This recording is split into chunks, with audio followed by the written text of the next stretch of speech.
Salutare! După cum vedeți, vremea aici în Nuremberg este superbă. Sunt 17 grade la jumătatea lunii iunie.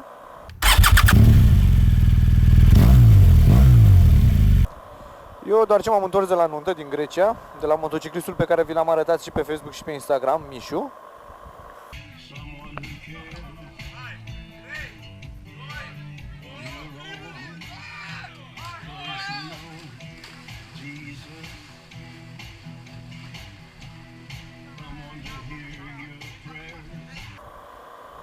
Și pentru că încă mă refac după nuntă, am hotărât să fac o treabă pe care nu doar că voiam, dar cred că și trebuia să o fac de ceva vreme încoace. Am să-mi curăț interiorul căștii. Am casca de 2 sezoane și pentru că nu am curățat-o niciodată până acum, a început să miroase cam neplăcut aici înăuntru. Și am hotărât că e timpul să o curăț. N-am mai făcut asta până acum, am uitat la un clip pe Revzilla. Și acum mă duc până la Kaufland să iau niște șampon. Hai să vedem ce este. Sper să nu stric ceva la cască. Așa. Bă, ăla în videoclip zicea să folosești Johnson's Baby. Dar cum n-am găsit, am cumpărat șamponul ăsta de bebe, a cărui sticlă arată la fel ca aia de Johnson's Baby. Sper să fie ok. Hai să mergem acasă să vedem care e treaba. Gata, am scos interiorul din cască, am curățat chiuveta foarte, foarte bine, am umplut-o cu apă călduță. Hai să vedem ce iese.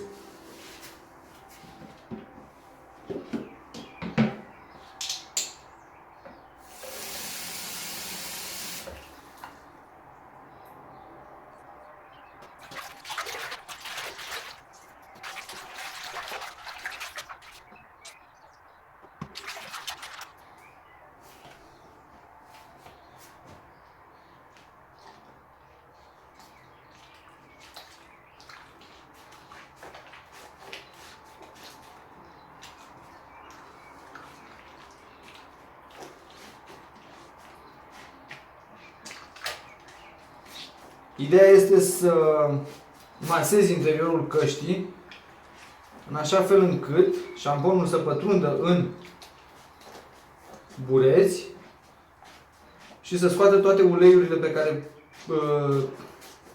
le adună acolo de la păr. Așa că asta o să încercăm să facem. Și deja s-a schimbat culoarea apei, ceea ce înseamnă că trebuia să fac asta acum ceva vreme. Și le spălăm pe toate.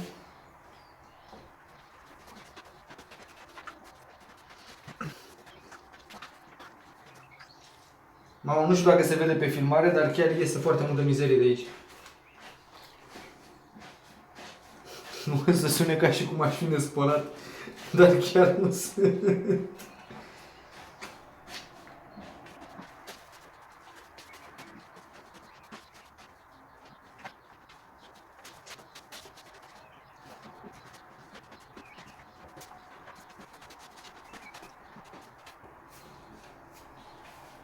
O să spăl și chin guardul.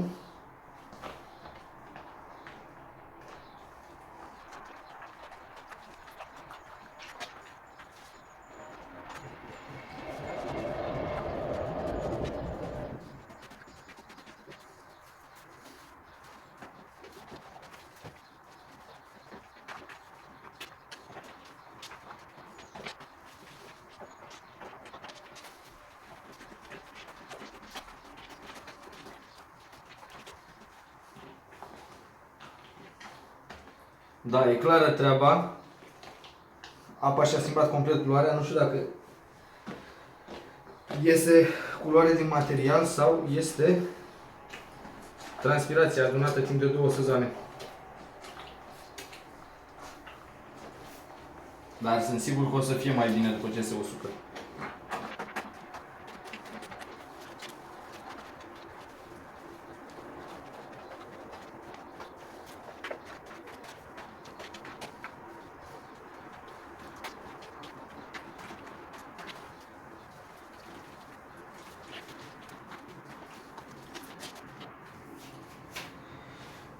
Bă, eu zic că e de ajuns, urmează să le clătesc.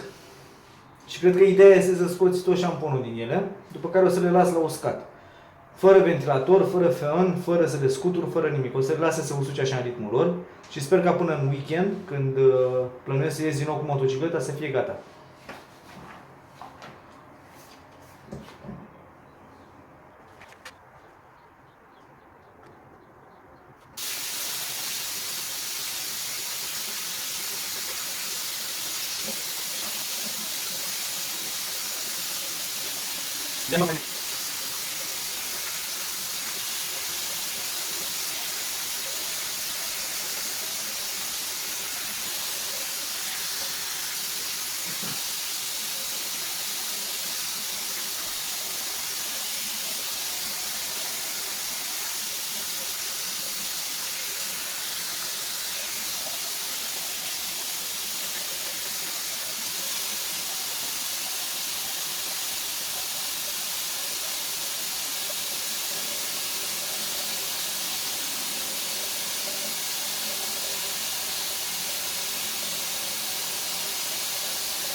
Încerc să le storc cât pot eu de bine, fără să fiu prea agresiv.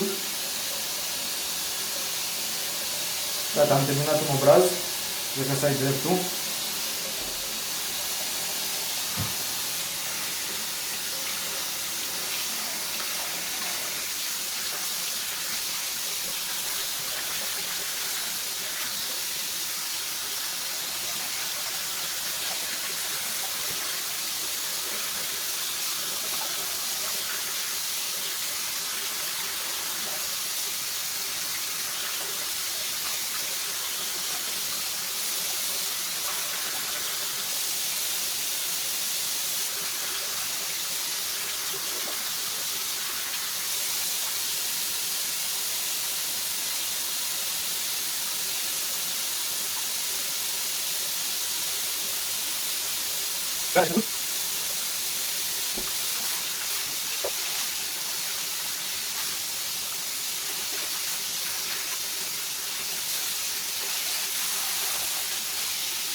Gata, și cu cinguardul am terminat.